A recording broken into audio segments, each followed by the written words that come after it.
Hi everyone. Today is Palm Sunday, no? March 24, 2024. Dinhi sa amo ang parokya sa San Vicente Ferrer sa Bohol.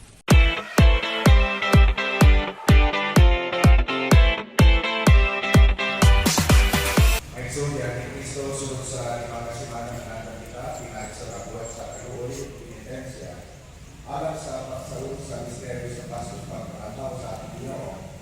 Karon at kanitong kita, aron pagsugod ni Suler ni nga pagsugod uyog sa tikong simbahan na nagugog sa kalibutan.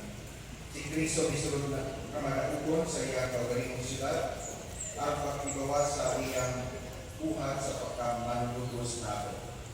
Kini gumaka, mao ang pagkasakit, pagpakamatay, pagkabantaw. Pinagdaman nato ang iyang buhat sa pagkamanugos. Sundo nato siya sa buhing pagturo. Kung magpindig sa kinapinihan niya sa iyong pagkapag-anto sa krus, makalaw kita na makaakit sa iyang pagkabantaw. Marako ka,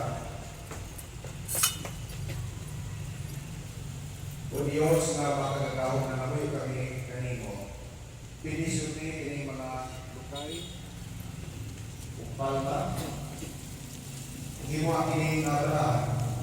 Karoon lang nagasang niya kami na malikayo kang Jesus na manunubos at tarin.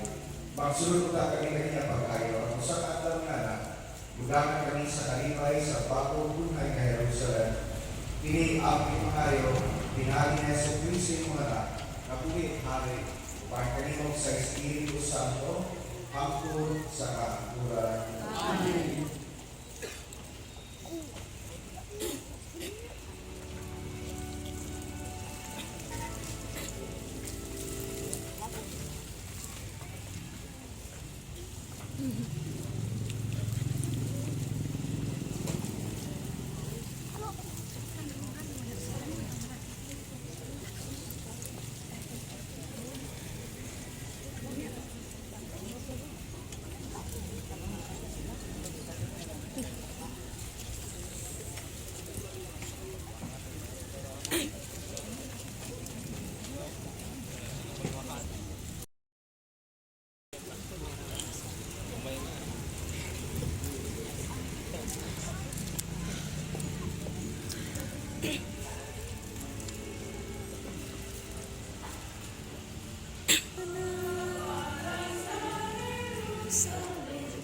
Samtang nagabit-bit mga sanga sa mga olivo, mga bata sa Jerusalem.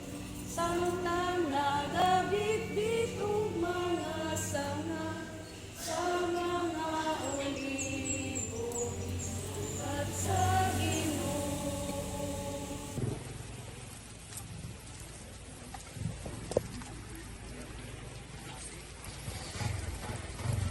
Sa kakadula sila sa Jerusalem, naniapot dito sa mga lungsod sa Nagpahe, Itanya. Niapot sila sa tungkod sa mga libo. Kunya, ikaw na ni Jesus ang duwa sa matinang itubod. Pangatlo mo, niya na balakay sa anahan. Niya ninyo dito, makita niyo ang sa kanilang asno na nilog na wala pa kakabayti. Pagpalik ni at ang nangin. Kung may kaninyo, yan ang inyong ibaglaan ng asno, subi siya, ikinahanglan din sa magtutudlo, kung iuwi na din sa nating pagalik. Usa na sila, nakakagila sa asno dito sa dali, nag-igot sa upahan sa usapan tayo.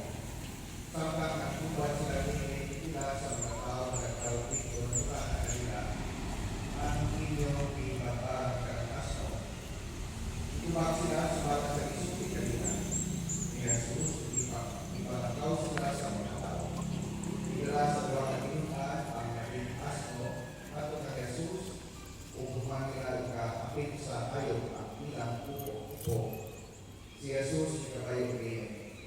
Daghang ipakpak sa ilang mga kubo samtang ang uban na mga sarang tahunan dito sa kawahan